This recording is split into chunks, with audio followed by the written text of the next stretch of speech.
Peut-on investir dans l'immobilier sans trésorerie? Bonjour, bienvenue dans cette nouvelle vidéo. Je m'appelle Valérie Mouline-Denis, je suis avocat au barreau de Paris en immobilier. Et sur cette chaîne, vous trouverez des conseils en droit immobilier. Alors, je vous invite à vous abonner à la chaîne si ce n'est déjà fait et également à souscrire à mes emails privés dans lesquels je vous partage des conseils inédits pour optimiser et défendre vos investissements immobilier. Vous avez toutes les informations nécessaires dans la description de cette vidéo. Alors, peut-on investir dans l'immobilier sans trésorerie? Vous savez, on peut financer nos investissements locatifs avec un financement à 110%, c'est-à-dire qu'on se fait financer et le montant du prêt et les frais de notaire. Alors pour l'instant, les financements à 110% sont encore proposés par les banques.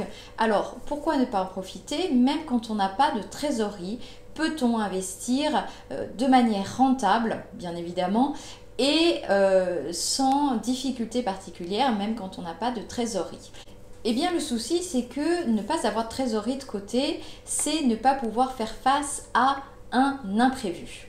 Oui, mais imaginons, on fait un investissement rentable. Par exemple, on achète un immeuble de rapport de 6 logements. Et comme cet investissement est très rentable, sur ces 6 logements, vous avez calculé le loyer de 3 logements sur les 6 vous permettront de couvrir toutes les charges de l'immeuble, c'est-à-dire les mensualités de crédit, mais également la taxe foncière, les charges annexes, l'assurance, les frais même de votre comptable. Et donc, vous vous dites que finalement, vous avez votre cash flow, vous avez une trésorerie suffisante pour faire face à ces imprévus. Le souci, c'est que si vous comptez sur ce cash flow pour peut-être le dépenser parce que vous n'avez plus ou pas de revenus à côté, là va se poser une difficulté parce que vous allez manger cette trésorerie, vous allez faire disparaître cette enveloppe de sécurité et donc vous n'allez plus pouvoir faire face à cet imprévu. Alors il y a non seulement les imprévus, mais vous dites si j'ai de la chance, peut-être que ces imprévus-là arriveront dans une dizaine d'années. Sauf que les imprévus, justement, ça s'appelle les imprévus et donc à la base, on choisit tous très bien nos locataires, on prend effectivement toutes les précautions nécessaires, mais les imprévus justement sont là pour nous rappeler que tout n'est pas toujours prévisible, même dans l'investissement immobilier. Non seulement donc il y a les imprévus, mais il y a également l'entretien de vos appartements.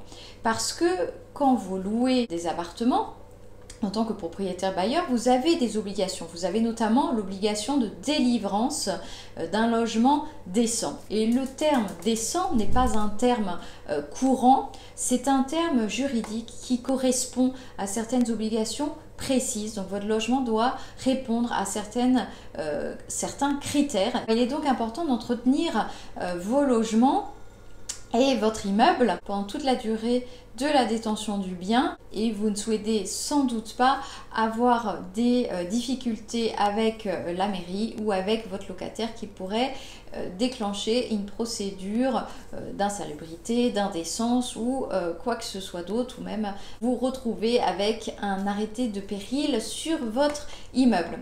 Alors j'espère que ces rappels vous auront été utiles. Vous l'aurez compris, moi je ne préconise pas d'investir dans l'immobilier pour faire du locatif, même si c'est du locatif rentable, sans avoir une trésorerie de côté, sans conserver une trésorerie de côté. Donc même si peut-être vous partez avec peu de trésorerie, si vous faites de l'investissement locatif rentable, et bien de garder votre cash flow pour constituer une enveloppe de sécurité et de ne pas le dépenser. Alors j'espère que cette vidéo vous aura été utile. Si vous avez besoin d'aller plus loin, vous avez toutes les informations nécessaires dans le descriptif de la vidéo. Et moi je vous dis à très vite. Au revoir.